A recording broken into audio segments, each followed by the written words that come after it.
Hello, welcome to the Balanced Body Podcast. I'm Lindy Roya, physical therapist, founder of Park Meadows Pilates and Physical Therapy in Lone Tree, Colorado, and Balanced Body faculty member.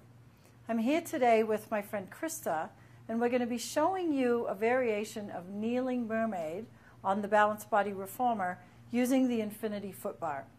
So we're going to talk about how to get into position here.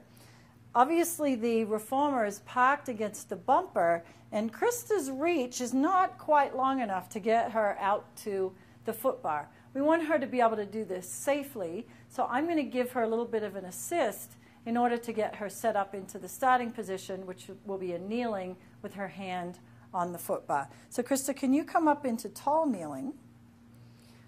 A prerequisite of this exercise is that Krista is able to do tall kneeling and has already done some of the lateral or side work on the reformer in a more traditional setup. I'm going to put one foot on the carriage, and Krista's going to reach her right arm out toward the bar, and I'm just going to slide the carriage away. And that was fairly easy for me because we're sprung with just one yellow spring. As the foot bar moves further toward the risers, the relative resistance of the springs gets a lot greater. So with most of the Infinity work, you're not going to be using much more than a blue or maybe a red spring. For today, we have one yellow. So Krista is here in her starting position. What we want to watch for is that she's able to maintain her hips open, her head in line with her spine in the starting position, and as she starts to side bend, we don't want to see any deviations in terms of losing that nice open hip position that she's in right now. We're looking for a nice C curve.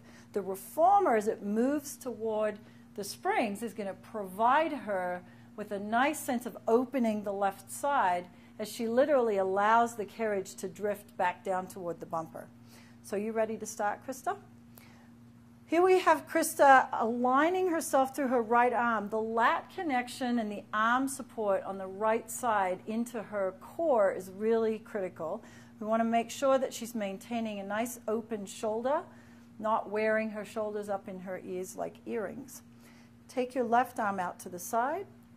Take a breath in to prepare. As you exhale, you're going to start to side bend the head. You can imagine you're pouring water out of your right ear. Notice that she's maintaining that nice open shoulder position on both sides, creating a lovely C curve through the spine. Inhale here. And as you exhale from the center, so we're going to imagine a center line starting between the knees, bringing her back up to her starting position, where she again finishes with nice open shoulders. Inhale here. As you exhale, side bend. Also notice that the hips are maintaining open. We're not going to get any loss of this nice extension of the hips, and bring yourself back up. So we can vary the breath here. We can go perhaps over on an exhale and back up on an inhale.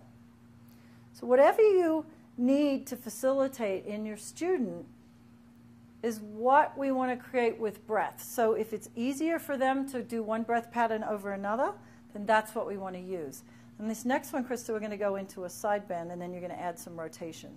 So take a breath in and side bend.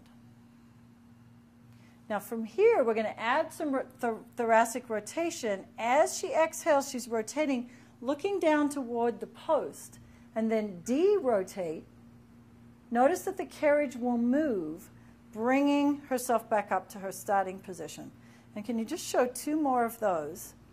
What I'd like to point out is that as she goes into rotation, this right shoulder is protracting. And then as she de-rotates, the right shoulder is retracting as she comes back up.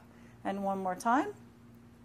Opening up that left side and rotating. So now we're just adding flow to this movement, combining the side bend and rotation. And can you just show one more of those?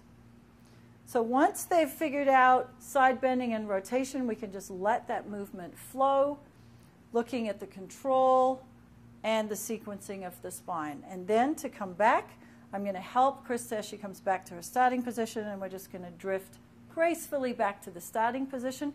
Thank you very much, Krista, and thank you for watching.